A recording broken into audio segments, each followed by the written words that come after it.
Revan terlihat begitu sibuk menyelesaikan beberapa berkas-berkas yang bertumpuk di atas mejanya.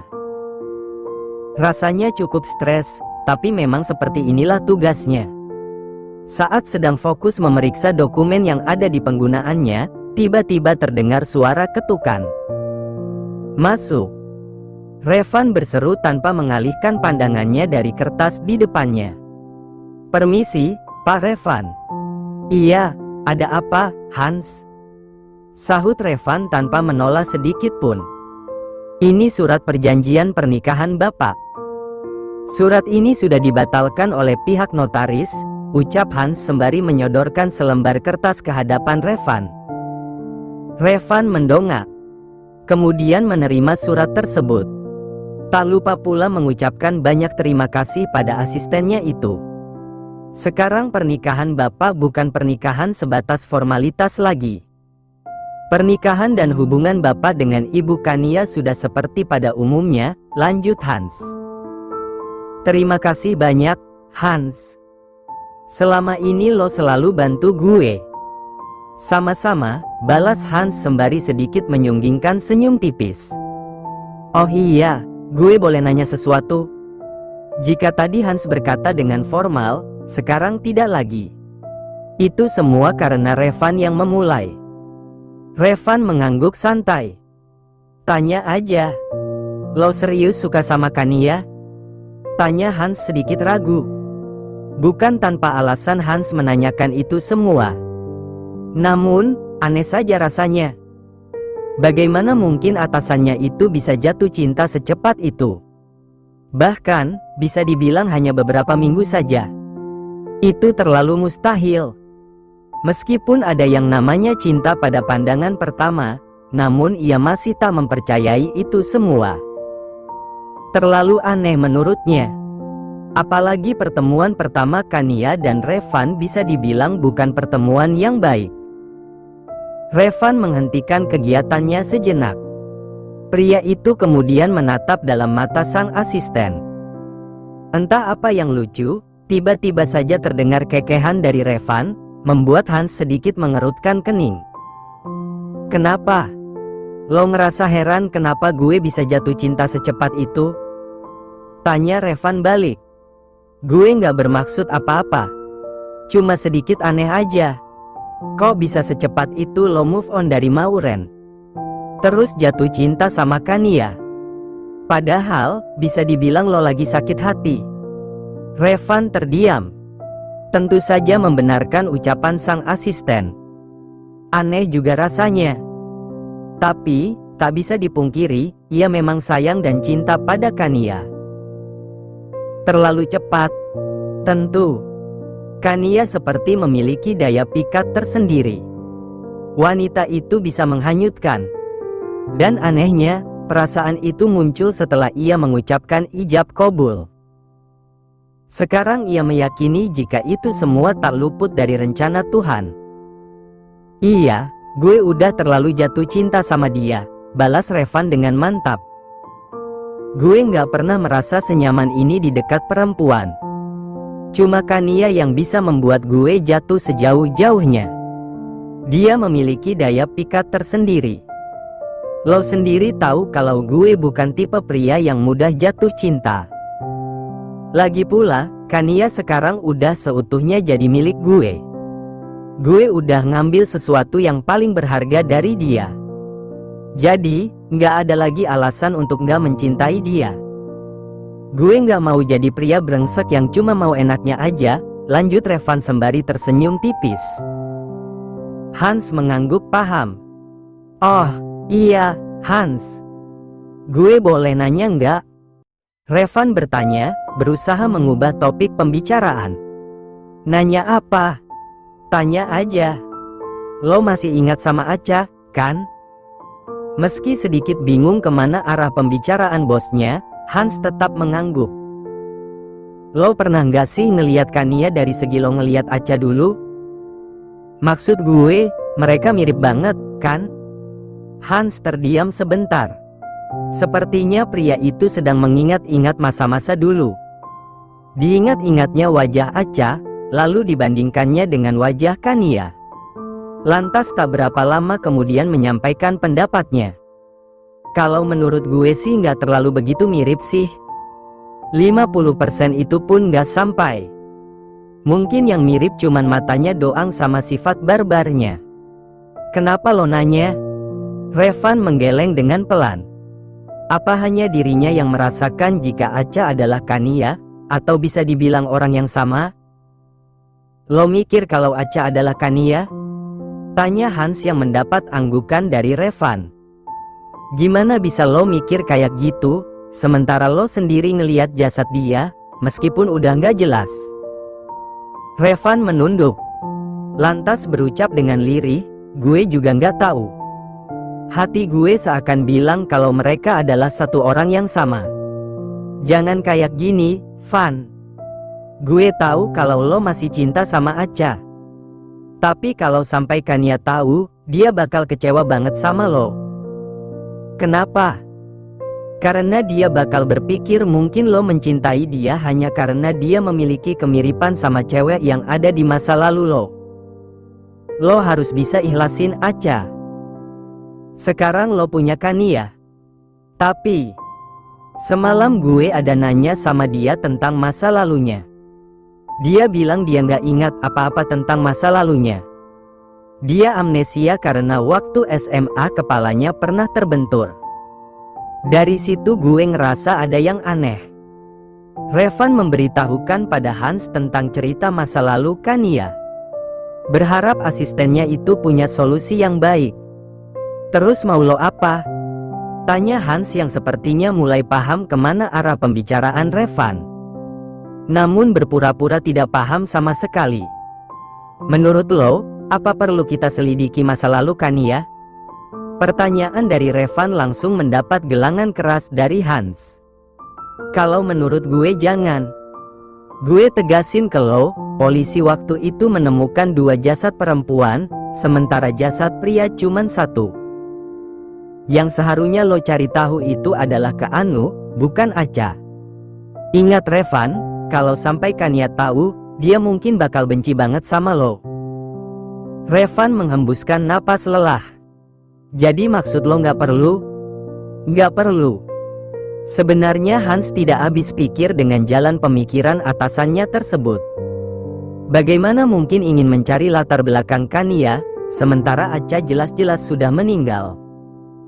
Tidak mungkin kan orang yang meninggal tiba-tiba bangkit? Ia rasa kasus kematian Acha sudah cukup jelas. Tidak mungkin gadis itu masih hidup. Kecuali hidup tenang di dunia lain sana. Saat sedang asik bertukar cerita, tiba-tiba masuk seorang wanita.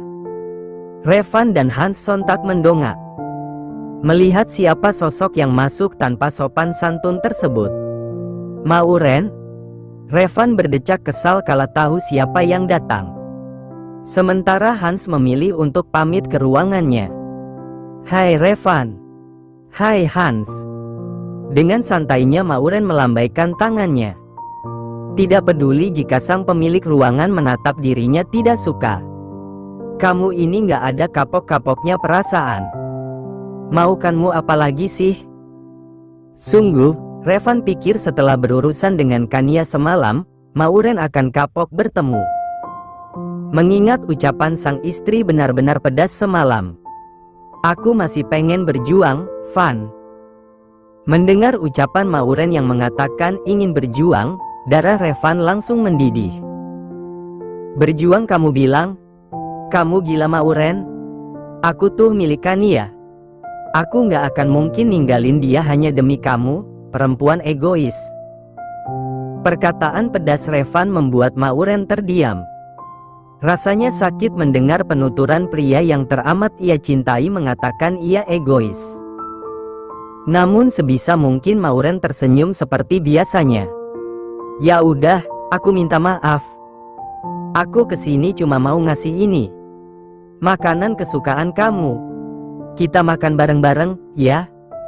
Mauren mengangkat paperback yang tadi ia bawa. Saya sudah makan, balas Revan dengan suara dingin. Revan. Mauren menatap sayu mantan kekasihnya itu. Mau, ya. Saat Revan ingin membalas ucapan Mauren, tiba-tiba masuk seorang perempuan sembari menenteng rantang di tangannya. Kania sedikit terkesiap mendapati keberadaan Mauren di dalam ruangan sang suami. Hendak apa lagi wanita itu? Apa perlu ia mengeluarkan jurus andalannya biar wanita itu kapok ia bantai baru tahu rasa? Ngapain kalian berdua? Tanya Kania membuka suara. Sayang, ini nggak seperti yang kamu lihat. Buru-buru Revan menjelaskan. Barabe jika sampai wanita kesayangannya itu salah paham. Aku sama Revan mau makan siang sama-sama, balas Mauren dengan tampang arogannya. Apa-apaan kamu Mauren? Aku udah bilang kalau aku nggak mau. Revan langsung menatap tajam mantannya itu. Kania terkekeh. Merasa tergelitik dengan wanita yang menjadi mantan kekasih suaminya itu. Percaya diri sekali. Kalaupun Revan sampai mau diajak makan siang, maka ia pastikan akan mencincang pria itu. Kasihan banget. Berharap banget ya bisa makan siang sama suami orang, sindir Kania sembari terkekeh sinis. Sungguh, Kania ini jika berbicara memang selalu pedas. Mauren memberikan tatapan paling tajam pada Kania. Antara malu dan marah mendengar penuturan wanita itu. Kania sendiri yang melihat tatapan tajam Mauren hanya mengedikkan bahu. Bodoh amat, mau mata itu keluar pun ia tidak peduli. Lagi pula kan di sini yang berstatus istri sah Revan kan dirinya. Sementara Mauren hanyalah sampah. Ops. Maksudnya mantan. Suami sahku. Aku bawa makanan nih. Dengan sengaja Kania memperbesar suaranya sembari menekankan kata sah. Wanita itu dengan antusias mengangkat rantang yang ada di genggamannya. Apa sih kamu? Orang aku juga yang duluan. Mauren tentu kesal dengan tingkah Kania. Terserah aku dong. Orang suami aku juga, sewot Kania. Cih. Asal kamu tahu, Revan itu kekasih aku awalnya, kamunya aja yang pelakor. Mengambil Revan dari aku. Jaga mulut kamu ya, Mauren. Bukan Kania yang menyahut, malah Revan yang terpancing emosi. Ia benar-benar tidak suka ada yang mengatakan tidak-tidak tentang istrinya. Namun dengan cepat Kania mengangkat tangannya, meminta Revan untuk tenang. Siapa suruh kamu gak mau diajak nikah waktu itu? Udah tahu Revannya kebelet nikah. Kamu malah lebih mentingin pekerjaan kamu. Jadi, ya udah, karena aku juga kebelet nikah, kita berdua aja kalau kayak gitu, ucap Kania santai, tapi mampu membuat Revan melongo. Jujur saja, dia merasa sedikit geli mendengar istrinya yang mengatakan kebelet nikah. Tidak tahukah istrinya itu arti dari kata kebelet nikah? Ada-ada saja. Mendengar penuturan Kania, lagi dan lagi Mauren berdecak kesal. Perasaan ia selalu kalah telak jika berurusan dengan wanita itu. Selalu saja ada jawaban yang membuat dirinya naik darah. Emangnya kamu bawa apa? Tanya Mauren sembari melirik rantang yang Kania bawa. Kenapa? Mau numpang makan? Mauren kembali berdecak kesal. Ya kali saja ia mau makan buatan Kania. Yang ada pencernaannya bermasalah. Ya pengen tahu aja. Kamu tahu makanan kesukaan Revan? Emang apa makanan kesukaan Revan? Sahut Kania yang memang tak tahu makanan kesukaan sang suami. Mauren langsung tertawa. Menatap remeh Kania. Ternyata benar dugaannya, wanita itu pasti tidak tahu makanan kesukaan suaminya sendiri. Sepertinya memang hanya ia yang cocok bersanding dengan Revan. Chicken wings. Itu makanan kesukaan Revan dan yang sering kami makan dulu, jawab Mauren penuh percaya diri. Oh, respons Kania justru hanya berohria saja. Tapi itu kan dulu. Sekarang makanan kesukaan suami aku bukan itu lagi, imbuhnya sembari menekankan kata suami. Mauren mendelik tidak suka pada Kania. Tahu apa kamu? Emangnya makanan kesukaan Revan apa sekarang? Kania tersenyum lebar, mencondongkan wajahnya, membuat Mauren maupun Revan jadi penasaran. Tentu saja Revan heran. Memangnya apa makanan kesukaannya sekarang? Astaga, bahkan sang empunya saja tidak tahu. Revan itu sekarang sukanya minum susu alami yang diambil langsung dari pegunungan, dan kue apem yang sangat legit, jawab Kania dengan santai. Sontak tawa Mauren pecah mendengar Kania yang mengatakan jika makanan kesukaan Revan adalah apem. Sepertinya wanita itu belum paham sepenuhnya maksud Kania tadi. Sementara Revan juga ikut bingung. Kue apem? Perasaan selama ia menikah dengan Kania, ia mana pernah makan kue tersebut. Sejak kapan Revan suka makanan yang kayak begini? Jika tadi Mauren yang tertawa, kini justru Kania yang balik tertawa. Wanita itu bahkan tertawa terpingkal-pingkal, sehingga menimbulkan tanda tanya besar di benak Mauren dan Revan. Nih istri gue masih waras, kan? Batin Revan yang terus saja menatap heran sang istri. Ternyata dia nggak paham. Masih terus tertawa, Kania berusaha mengatur napasnya yang mulai tidak stabil karena kelamaan tertawa. Makanya menikah sono biar tahu maksudnya. Asal lo tahu, susu alami yang keluar langsung dari pegunungan itu yang ini. Kania berkata sembari menunjuk kedua buah dadanya. Terus favorit Revan itu ya kue apem punya gue. Nggak ada tandingannya katanya. Bikin candu banget. Nih, lo lihat gunung gue. Gede tahu nggak? Nggak kayak punya lo yang kecil. Lo mau tahu kenapa? Karena tiap malam selalu dipegang sama Revan. Dia demen banget tiap malam nyusu. Asal lo tahu aja, tiap malam itu kita mainnya beronde-ronde. Uhuk, uhuk. Revan langsung terbatuk-batuk mendengar istrinya yang berbicara sangat gamblang sekali. Ini sudah lebih dari kata barbar sih. Bagaimana mungkin istri yang ia anggap polos aslinya seperti ini? Astagfirullah, sayang. Langsung saja pria itu menegur istrinya. Namun rupanya Kania tidak mengubris. Wanita itu masih saja menatap nyalang Mauren. Sekarang aku tanya, Mas. Kalau misalnya ada chicken wings yang konon katanya makanan kesukaan Mas di atas meja. Terus di sampingnya ada aku yang menyediakan susu segar plus kue apem. Mas pilih yang mana? Ya pilih susu sama kue apem lah. Kan lebih sehat, jawab Revan tanpa pikir panjang. Memangnya pria mana yang tidak mau jika ditawarkan sesuatu oleh wanita cantik? Senyum kemenangan terbit di bibir Kania. Gimana? Udah cukup kena mental belum? Tanya Kania sembari menaik turunkan alisnya, berniat menggoda Mauren. Hal itu tentu membuat Mauren semakin murka. Ia akui jika sendirian Kania selalu menohok, selalu membuatnya panas.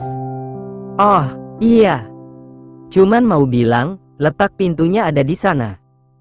Dengan sengajanya Kania menunjuk pintu untuk keluar. Enggak. Aku nggak mau keluar. Apa hak kamu ngusir aku? Bukannya pergi, Mauren justru ngotot tidak mau pergi. Membuat Kania sedikit heran. Dia istriku. Akhirnya Revan yang angkat bicara. Ini kantorku. Aku berhak mengusir kamu, Mauren. Enggak Revan. Kamu kok jahat banget sampai ngusir aku? Dulu kamu gak pernah kayak gini loh. Kania berdecak kesal. Menarik pergelangan tangan suaminya. Meminta pria itu bangkit. Bersiap untuk pergi. Ya udah kalau kamu gak mau keluar, biar kita yang keluar. Tapi tunggu aja, aku bakal panggil orang buat seret kamu. Setelah itu Kania dan Revan keluar dari ruangan, meninggalkan Mauren sendirian di dalam ruangan. Kak Hans, aku sama Mas Revan mau keluar sebentar. Tolong urus tamunya, ya. Pastikan dia keluar dari perusahaan ini, kalau perlu seret aja kalau dia nggak mau. Suami aku udah susah payah bayar para satpam. Jadi jangan sampai nggak ada gunanya, perintah Kania begitu melihat Hans. Hans tersenyum sembari mengangkat jempolnya tanda paham akan perintah yang diberikan. Mana apemnya? Tanya Revan begitu mereka masuk ke dalam lift. Apem-apem. Kalau ngomong jangan ngadi-ngadi, Mas. Loh, aku pikir kamu bawa apem ke sini. Aku pengen makan di sini boleh? Kania menatap tajam suaminya. Aku tadi kepaksa doang ngomong kayak gitu, Mas. Revan terkekeh, lalu dibawanya istrinya itu ke dalam dekapannya. Kecupan terus ia hujani di pucuk kepala wanita itu. Tahu kok. Ternyata istriku udah nggak polos, ya? Kekeh Revan.